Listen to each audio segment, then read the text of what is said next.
উত্তরবঙ্গ সৌন্দর্যের খনি, আর উত্তরবঙ্গের আনাচে কানাচে রয়েছে নানান প্রতিভা। হ্যাঁ, এমন প্রতিভাবান এক মানুষের সঙ্গে আপনাদেরও পরিচয় করাবো, যিনি এই মুহূর্তে জাতীয় স্তর তো বটেই, আন্তর্জাতিক স্তরেও কিন্তু তিনি তার নাম বা তার ছাপ রাখার চেষ্টার একদম পুরোপুরি চেষ্টায় রয়েছেন। আমাদের শুভেচ্ছা, আমাদের অভিবাদন রয়েছে তার সঙ্গে। তার নাম নিহার রঞ্জন ঘোষ।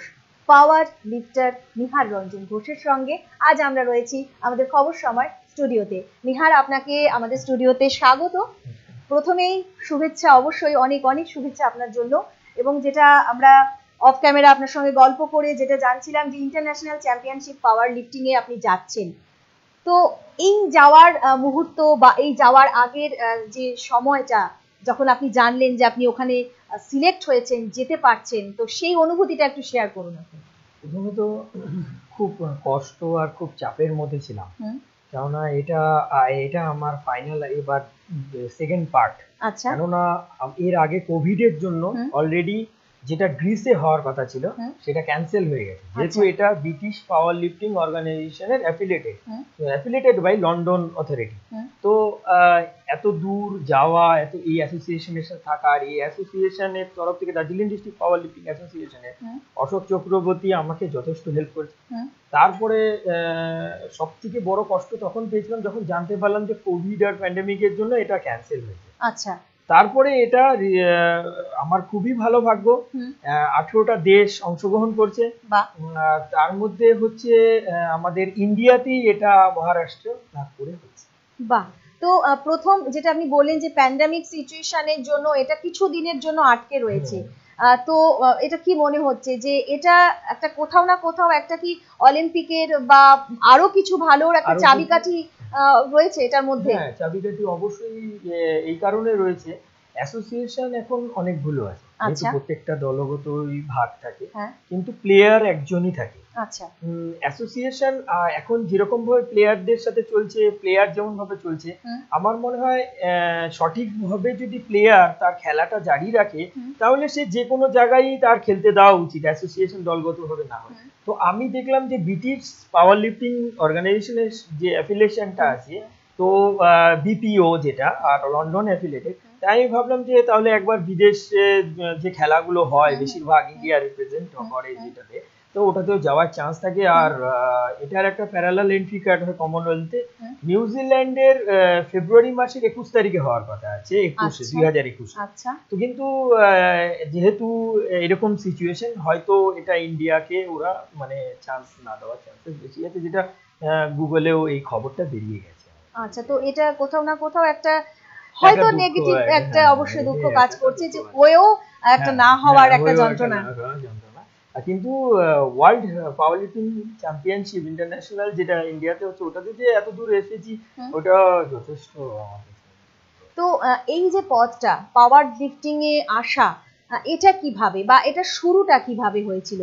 এটা শুরুটা হয়েছে প্রথম দিকেই আমি 2007-এ একটা জায়গায় ব্যায়াম করতাম। আচ্ছা। তো ওখানটাই আমার মানে ওয়েট লিফটিং এর প্রতি একটা ন্যাক ছিল। আচ্ছা। তো আমার কিছু কিছু ওই সময় পার্টনার ছিল যারা খুব ভালো ওয়েট লিফটিং করতো, তাদের সাথেই তারা এখন ওয়েট লিফটিং করছে না, যারা খুব ভালো বডি বিল্ডারও ছিল এক সময়, তারা এখন বডি বিল্ডিংও করছে না, কিন্তু সে যে আমাকে জাস্ট একটা যে ওই রাস্তাটা দিয়ে চলার যে একটা পথটা দেখিয়ে গেছে, ওটা দিয়ে আমি চলে যাচ্ছি। তো মানে এই খেলার জগতে আসা, মানে যদি দেখা যায় খেলার অনেকগুলো স্ট্রিম থাকে, তো সেই স্ট্রিমের মধ্যে কেন এই জায়গাটাকে বেছে নেওয়া, মানে পাওয়ার লিফটিং কে কেন বেছে নেওয়া? সবথেকে বড় ব্যাপার আমার স্ট্রেংথটাকে ভালো লাগে। আচ্ছা। আর সবথেকে বেশি আমার যে জিনিসটা ভালো লাগে সেটা হচ্ছে, বলে না প্রত্যেকটা জিনিসের সাথে একটা আত্মার সম্পর্ক। অবশ্যই। হ্যাঁ, আয়রনের সাথে আমার একটা আত্মার সম্পর্ক আছে, যেটার ফল যদি কোনো স্টুডেন্ট বা কোনো প্লেয়ার যারা পাওয়ার লিফটার বা বডি লিফটার মনে করে যে আয়রন কিছু দিতে পারে না, এটা ঠিক না। 2007 থেকে আমি প্র্যাকটিস করেছি, আমি হাল ছাড়িনি, কিন্তু 2019-20-এ এসে সেটার ফল কিন্তু আমি পেয়ে গেছি। মানে এটার মানে এটাই দাঁড়াচ্ছে যে আমরা কোনো কিছুকে যদি খুব ভালোবেসে সেটাকে খুব আপন করে আমরা ওটাকে নিয়ে এগিয়ে চলার চেষ্টা করি, সেটা আমাদের অনেক কিছু দেয়। আর কোথাও না কোথাও একটা মানসিক তৃপ্ততার ব্যাপারটাও কিন্তু জড়িয়ে রয়েছে। তো এই যে এই খেলাধুলোর সঙ্গে যুক্ত থাকা, বিভিন্ন নিশ্চয়ই জাতীয় স্তরেও প্রচুর খেলার সঙ্গে যুক্ত থাকা, তো কিভাবে এই খেলার জন্য নিজেকে তৈরি করতে হয়েছে বা কিভাবে সময় দিতে হয়েছে? সময়টা বার করা বলতে প্রথমে তো করোনার জন্য প্র্যাকটিস যেমন তেমন ভাবে কষ্ট পাচ্ছিলাম, কিন্তু আমাদের health and glow Subhash sporting club এই শিলিগুড়িতে নেতাজি গার্লস স্কুলে যে জিম আছে, পার্থ সাহা যার ওনার, সে তার নিজের ওয়েটগুলো, জিমের ওয়েটগুলো গাড়িতে করে আমার বাড়ি পৌঁছে দিয়েছে, যাতে আমি প্র্যাকটিস না বন্ধ করি। এত বড় স্যাক্রিফাইস সে আমার জন্য করে। আচ্ছা, আর সে অলওয়েজ, আর এরকম একটা হার্ডকোর প্র্যাকটিস করতে গেলে একটা সাপোর্টের দরকার থাকে, ঠিক আছে? সে অলওয়েজ তার কাজটাকে বা তার কাজটা এতটাই চাপের, সে মেডিসিন লাইনে আছে, কাজটা এতটাই চাপে, ও কোনো রকম ভাবে আমার জন্যই তড়িঘড়ি করে সময় বার করে এসে আমাকে মানে এই সাপোর্টটা। তো এই কোভিড-19 এর সময় প্লেয়ারদের ক্ষেত্রে, যে কোনো স্ট্রিমেরই প্লেয়ারদের ক্ষেত্রে কি সমস্যার সম্মুখীন হতে হয়েছে বলে আপনি মনে করছেন? তো আমি সব থেকে বড় ব্যাপার যেটা বলবো, একটা প্লেয়ারের জীবনটা অনেকটা নষ্ট হয়ে গেছে। যেমন নষ্ট হয়ে গেছে, সে প্রথম ধাপে রেডি হওয়ার জন্য নিউট্রিশনাল একটা ডায়েট, তারপর তার প্র্যাকটিস খুব জোর কদমে শুরু করে। যখন এরকম 90 দিন বা 120 দিনের এরকম একটা গ্যাপ হয়ে যায়, বা 180 দিনের সাডেন একটা পিরিয়ডের গ্যাপ হয়ে যায়, তখন কিন্তু তার প্র্যাকটিসটা ধীরে ধীরে ধীরে ধীরে লো হতে থাকে। এবার যেই লো হতে থাকে, তার ডায়েটটাও লো হতে থাকে, তার বডির মাসেল পাওয়ারটাও লো হতে থাকে, সমস্ত কিছু একসাথে নিয়ে সে ডুবে যায়। আর মনটাও তো যেভাবে অ্যাক্টিভ থাকে, সেভাবে ধীরে ধীরে তার ডিপ্রেশন আসে না, এটাই। তো আমি রেডি হয়েছি, প্রচুর টাকা ইনভেস্ট, তারপরে আবার মানে নতুন করে আবার শুরু। আর এটা আমাদের হাইয়েস্ট 21 দিনের মাথায় নিউজটা আমাদের লেটারটা পাঠিয়েছে, 21 দিনের মাথায়, একদম 21 দিনের মাথায়, তড়িঘড়ি মানে এরকম হচ্ছে ব্যাপার। তো খেলোয়াড়দের অনেক রকম সমস্যার সম্মুখীন কিন্তু এই কোভিড-19 পরিস্থিতিতে হতে হয়েছে। আশা করা যায় হয়তো আগামীতে আমরা অনেকেই এটার থেকে বেরিয়ে আসতে পারবো, এবং তারা চেষ্টা করবেন, যারা রয়েছেন বিভিন্ন মাধ্যমে, বিভিন্ন খেলাধুলোর মধ্যে রয়েছেন, তারা নিশ্চয়ই আবার ফিরে আসবেন স্বমহিমায়। আমাদের সঙ্গে যারা ভিউয়ার্সরা রয়েছেন তাদেরকে এটাই আমি বলবো যে একদম কৃপণতাকে ছেড়ে উইশ করুন। আর আমাদের শিলিগুড়ির ছেলে, এবং সে শুধুমাত্র যে জাতীয় স্তর নয়, সে আন্তর্জাতিক স্তরেও কিন্তু শিলিগুড়িকেও বলবো আমি প্রতিনিধিত্ব, দেশকে তো অবশ্যই সে করবে বা করছে, কিন্তু শিলিগুড়িকেও কিন্তু সে তা এগিয়ে নিয়ে চলেছে। কাজে তার জন্য শুভেচ্ছা অভিবাদনটা কিন্তু অবশ্যই প্রয়োজন রয়েছে, জরুরিও রয়েছে। তো আপনারা আমাদের সঙ্গে যারা রয়েছেন, অবশ্যই আমি আশা করব যে তার জন্য উইশ থাকবে। তো একটা প্রশ্ন ভীষণ রাখতে ইচ্ছে করছে, যেটা আমাদের অনেক সময় আমরা অফ ক্যামেরা এটা ভাবি, যে এই ধরনের খেলাগুলোর ক্ষেত্রে কি কোনো স্টেরয়েডের প্রয়োজন রয়েছে শরীরে? না, এরকম কোনো রকম ধারণা নেই। আমি খালি এটাই বলবো, যার মনোবলটা, যার ভিতরটা অনেকটাই আগে থেকে উইক, তখনই সে এগুলো ব্যবহার করবে। আর যখন আপনি ওয়ার্ল্ড ক্লাসিক বা ইন্টারন্যাশনাল বা অলিম্পিক বা প্যারা অলিম্পিক বা আপনি কমনওয়েলথ যেখানে খেলতে যান না কেন, স্টেরয়েড কিন্তু চেক হবে, তখন কিন্তু আপনার লাইফ পুরোপুরি নষ্ট। আর যেভাবে একটা উদ্যমের সাথে সবাই নিয়ে যাবে, ওই উদ্যমের সাথেই কিন্তু তাকে নিচে নামিয়ে। তো সুতরাং এইসব ক্ষেত্রে ইউজের কোনো চান্সেস নেই। যারা ইউজ করে তারা মোটামুটি মনের দিক দিয়ে অনেকটাই কমজোর। আর পাওয়ার লিফটিং বলুন, বডি বিল্ডিং এ বলুন, এখন অনেক সুবিধা এসছে, কিন্তু এটুকু বলতে পারি যে একটা ভারী রকমের protein diet, nutritional deficiency cover করার জন্য প্রোটিন, এগুলো খেতে থাকতে হবে প্রচুর পরিমাণে। তো পরিবারের থেকে কেমন করে সাহায্যটা পান? মানে বিষয় যে একটা খেলা, মানে যদি দেখা যায় খেলাধুলো সংস্কৃতি জগতে এখন অনেকেই যেতে চান না, এখনকার যে আমাদের এত কম্পিটিশনের সময়, সে জায়গায় দাঁড়িয়ে হয়তো গার্জিয়ানদের অনেকেরই ধারণা আছে যে একটা ভালো কোনো মানে সে একটা ভালো জায়গায় কাজ করবে, তো সেই জায়গায় দাঁড়িয়ে কি কোনো রকম বাধা বা বিপত্তি কখনো এসেছে পরিবারের তরফে? একটা কথা বলবো যে পরিবার তো পরিবার, আমি 3 জন মানুষের আজকে নাম নিব যারা মানে পরিবারকে কি, তারাই আমাকে পরিবারের থেকেও বেশি পরিমাণ সাপোর্ট করেছে। আচ্ছা। এক তো অঞ্জুশ্রী সূত্রধর, উনি হচ্ছে আমার ছোটবেলার বন্ধু। আচ্ছা, ঠিক আছে। আমি একটা সময় এর একটা টিকিট কাটা, যখন আমার প্রথম যাওয়ার কথা ছিল এই প্যান্ডেমিক সিচুয়েশনে, টিকিট কাটা থেকে শুরু করে সে সমস্ত কিছু হেল্প করেছে। সেকেন্ড, এই নিউট্রিশনাল ডেফিসিয়েন্সি সমস্ত কিছু আমার কভার আপ করার জন্য যত খাওয়ার দাওয়ার সমস্ত কিছু, ডায়েট, সঠিক বুদ্ধি, সমস্ত কিছুতে হেল্প করেছে হচ্ছে আমাদের দেবাশিস সাহা। উনি হচ্ছে জালান মেডিমার্টের পার্টনারশিপে। আচ্ছা আচ্ছা। তো এ আমার বন্ধু। হুম। আর দ্বিতীয় হচ্ছে পার্থ শাহ, জিম ওনার। হুম। আর তৃতীয় হচ্ছে আমার আর এক বন্ধু সুমন দে, যে আমার সাথে বেশিরভাগ সময় থাকতে পারে না, কিন্তু যেটুকু সময় দেয় সে 24/7 দেয়। আচ্ছা, মানে এইদেরকে না পাশে এদেরকে পেলে হয়তো আমি এইভাবে জীবনে এগিয়ে আগাতে যাওয়া। পারতাম না, এটা একদম 100%। তো 100%। বর্তমান প্রজন্মকে দেখা যায় যে বিভিন্ন ভাবে তারা নানান ধরনের গেম ইত্যাদি, মানে যদি আমরা বলি মোবাইলের ওপরে একদম পুরো মুঠোফোনে আমরা আটকে রয়েছি। তো সেই জায়গায় দাঁড়িয়ে আপনি একদম নবীন প্রজন্মকে আপনি প্রতিনিধিত্ব করছেন, তো সেই জায়গা কি মনে হয় যে একজন নবীন হিসেবে কতটা এই খেলাধুলোর প্রয়োজন রয়েছে এখনো আমাদের এই সমাজ, এবং খুব বেশি প্রয়োজন রয়েছে? দেখুন, একটা জিনিস আমি 10টা কথার একটা কথা উত্তর হচ্ছে যে মোবাইলে যে সময়টা তুমি নষ্ট করছো, ডাক্তার নিজেও বলছে আপনি হাঁটা চলা করুন, আপনি মর্নিং ওয়াক করুন, আপনি ঘরে ট্রেডমিল কিনে ধরুন। কেন বলছে সে? নিশ্চয়ই কিছু একটা ভালোর জন্য সেই সাজেশনটা সে দিচ্ছে। আজকাল ইমিউনিটি বুস্টের ক্যাপসুল পাওয়া যাচ্ছে। যে ছেলেটা, যে মেয়েটা বা পারিবারিক যে মানুষটা, যে সংসারকে চায়, সে যদি একটু সময়ও জিম কেন, সে যদি যোগা বা মোটামুটি শরীর চর্চার সঙ্গে জড়িত থাকে, তাহলে সে তার নর্মাল ইমিউনিটিটাকে কিন্তু বুস্ট করতে পারছে। তো সুতরাং এই কথাটার জন্য আমি প্রত্যেকটা মানুষ, প্রত্যেকটা ছেলে, আমাদের যারা জিমের সাথে জড়িত না তাদেরকেও বলবো, আমি এটা সবসময় বলেছি, যার নিজের মধ্যে থেকে যদি সেই জিনিসটা না আসে যে আমি খেলবো না, আমি কিছু করবো না, এরকম করবো না, সারাক্ষণ এই জিনিস এইসবের মধ্যে ডুবে থাকবো, তাহলে সে ডুবেই থাকবে। আর যে একটু বাড়ানোর চেষ্টা করবে সে অনেকটা দূর যেতে পারবে, অনেকটা দূর যেতে পারবে অবশ্যই। এবং আমাদের নবীন প্রজন্মের জন্য বা আমাদের আগামী ভবিষ্যতের জন্য কিন্তু একটা সুন্দর বার্তা দিয়েছে। এবং অবশ্যই এটা আশা করি আমাদের যারা ভিউয়ার্সরা রয়েছেন, এই ভিডিও দেখছেন, লাইভ সেশনে রয়েছেন বা পরবর্তীতেও দেখবেন, তারা নিশ্চয়ই এটা কাজে লাগানোরও অবশ্যই চেষ্টা করবেন। একটু অন্য মুডে ভীষণ যেতে ইচ্ছে করছে। পাওয়ার লিফটিং এটা তো একটা প্যাশন, এটা একটা নেশা এবং এটা ভালো লাগার জায়গা। আর কি কি ভালো লাগার জায়গা রয়েছে?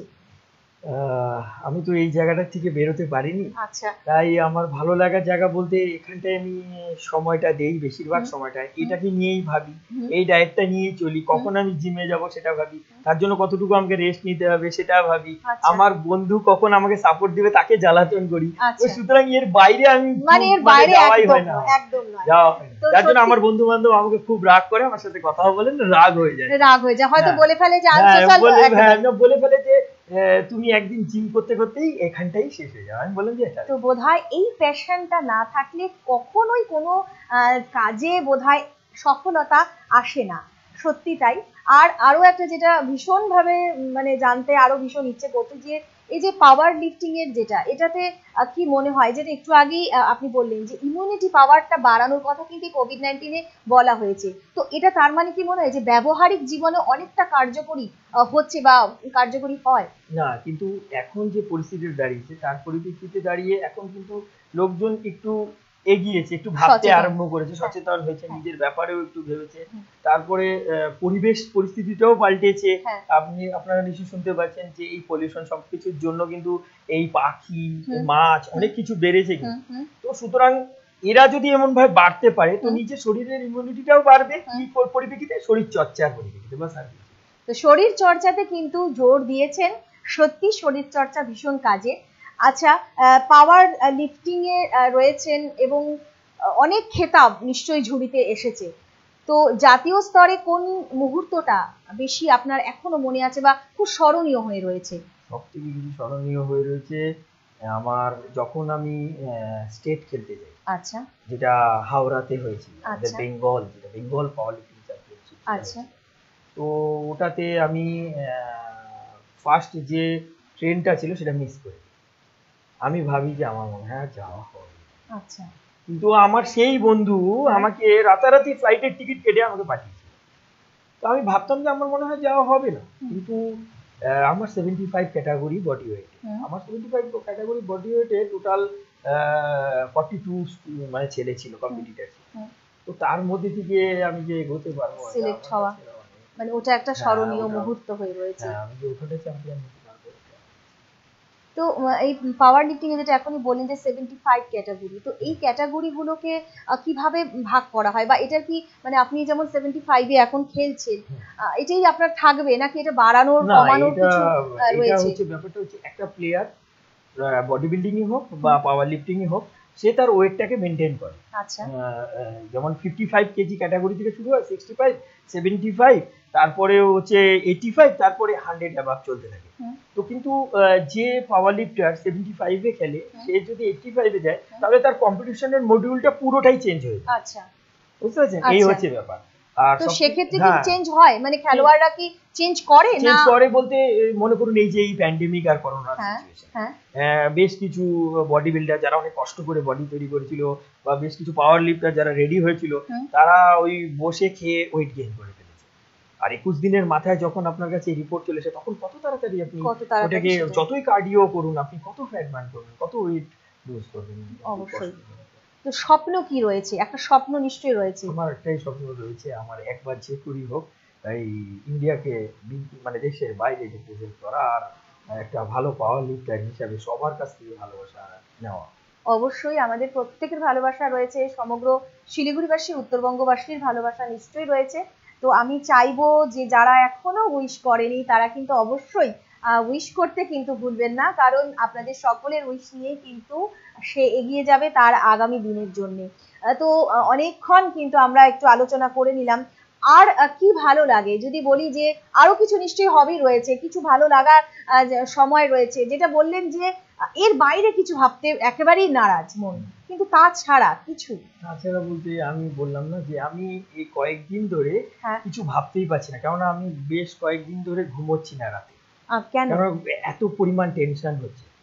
যারা আমাকে ভালোবাসা দিচ্ছে, উইশ করছে, রেসপেক্ট দিচ্ছে, এত পরিমাণ ভালোবাসা দিয়েছে আমার বন্ধুরা, জিমের ভাইরা, তারপর হচ্ছে বেশ অপরিচিত কিছু মানুষ যারা আমাকে খুবই উৎসাহ দিচ্ছে, ভালোবাসা দিচ্ছে। এই উৎসাহ ভালোবাসাটা যেন শেষ অবধি আমি টিকিয়ে রাখতে পারি, ওর জন্য আমার রাত করতে হবে। তো সুতরাং চিন্তাটা শেষ হয়ে গেছে। তো ভীষণ সুন্দর কথা কিন্তু বললেন নিহার, এবং সত্যি তার ভালোবাসা এবং সকলের ভালোবাসা নিয়ে সে এগিয়ে যেতে চায়, এবং তার স্বপ্ন সত্যি একদিন নিশ্চয়ই সার্থক রূপ নেবে। তো উত্তরবঙ্গের ছেলে, শিলিগুড়ি শহরের ছেলে, যদি বলি একটা ছোট্ট শহরের ছেলে, এবং সেখান থেকে একটা বড় ধাপে এগিয়ে যাওয়া, তো এর মধ্যে কোনো প্রতিকূলতা কখনো, যেটা বন্ধুরা তো অবশ্যই সাহায্য করছে বা আশেপাশের অন্যান্যরাও সাহায্য করছে, কিন্তু সেই জায়গা থেকে বাইরে দাঁড়িয়ে যদি বলি যে খেলতে গিয়ে কোনো প্রতিকূলতার সম্মুখীন বা বাইরে গিয়ে কোনো প্রতিকূলতার সম্মুখীন কিছু হয়েছেন কখনো? কি রকম সেটা অবশ্যই একটু। খুব একটা বাজে তিক্ততা আর খুব একটা কষ্টজনক ব্যাপার আছে। আমি সবথেকে বড় ব্যাপার, আমি প্রথমেই সিলেক্ট হয়ে গেছিলাম ন্যাশনাল জেতার পর। আচ্ছা ঠিক আছে, আমার নাম অলরেডি এনলিস্টেড হয়ে গেছিল ইন্টারন্যাশনালের জন্য। আচ্ছা কিন্তু এটা মানে ওয়েস্ট বেঙ্গল যে পাওয়ার লিফটিং অ্যাসোসিয়েশন আছে, কেউ একজন কোনো এক রকম ভাবে আমার নামটা বাদ দেওয়ার চেষ্টা করেছিল। আচ্ছা তখন আচ্ছা তো সেই সিচুয়েশনটা আমার কাছে খুবই দুঃখজনক। তখন পেপারে বেরিয়েছিল তারা নাকি জানেন না আমার নাম সিলেক্ট হয়েছে, কিন্তু অলরেডি আমার কাছে সমস্ত ডকুমেন্টস ছিল, আমি সব জায়গায় ঘুরে বেরিয়েছি, দৌড়াতাম। আমি আমাদের মন্ত্রীর কাছেও গিয়েছিলাম, উনি আমাকে ভীষণ সাহায্য করেছে তখন, গৌতম দেব স্যার। তো আমি ওনার কাছে যাই, উনি আমাকে বলে, আমার সব ব্যাপার শুনে নিয়ে উনি বলে, উনি যথারীতি তখন যে স্টেপটা নেয় ওর জন্য যারা এই প্রতিকূলতা তৈরি করার চেষ্টা করছিল তারা কিন্তু চুপ হয়ে যায়, বানচাল হয়ে যায়, আর তারা আমি আবার সঠিক রাস্তায় আসতে পারি। কেননা আপনি হাজার কিছু করুন, যখন দেখবেন যে আপনার কাছে সঠিক ডকুমেন্টস বা সমস্ত কিছু থাকা সত্ত্বেও কেউ অনেকে মিলে আপনাকে পিছু টান দিচ্ছে, তখন কিন্তু আপনি মানসিক দিয়ে সমস্ত দিক দিয়ে কিন্তু নিচে নামতে একটা ভেঙে পড়ার প্রবণতাটা, তখন আমি প্রচন্ড কষ্ট পেতাম, মানে বলে বুঝাতে পারতাম না, এত পরিমাণ আমি দুঃখ পেতাম। এই হচ্ছে। তো প্রতিকূলতা এবং সবকিছুকে কাটিয়ে কিন্তু নিহার তার জায়গায় রয়েছে, অনড় রয়েছে, আর সে এভাবেই অনড় থাকবে। তো উত্তরবঙ্গের ছেলেরা যারা রয়েছেন, যারা এই পাওয়ার লিফটিং এ আসতে চাইছেন বা যারা খেলছেন বা আগামীতে হয়তো আসবেন, তাদের উদ্দেশ্যে কি বলবেন? একটাই কথা বলবো, প্র্যাকটিস যে করবে ঠিকভাবে, তাকে সে যদি মনে করে যে আমাকে এই অ্যাসোসিয়েশন নিচ্ছে না, ওই অ্যাসোসিয়েশন ভালো, এই অ্যাসোসিয়েশন খারাপ, ওরকম কোনো কথা নেই। তুমি তোমার কৃতিত্বটা, খেলাটা সঠিক জায়গা মতো তুমি দেখাও, যে অ্যাসোসিয়েশনেরই হয়ে দেখাও না কেন, খেতাবটা কিন্তু তোমার। আর উত্তরবঙ্গের ছেলে হিসেবে, শিলিগুড়ির ছেলে হিসেবে উত্তরবঙ্গের জন্য কিছু করার ভাবনা মনের মধ্যে রয়েছে? সব থেকে বেশি আমার এটাই চিন্তাধারা, এটাই ভাবনা আমার, যে যাতে যারা এখনো আমাকে চেনে না, জানে না, যারা এই খেলাটার ব্যাপারে জানে না, তারা যেন কোনো এক সময় এটা বলে যে এই খেলাটা বা খেলাধুলা করাটা বা এই পাওয়ার লিফটিং করাটা খুব জরুরি, শরীরে স্ট্রেংথ গেইন করাটা।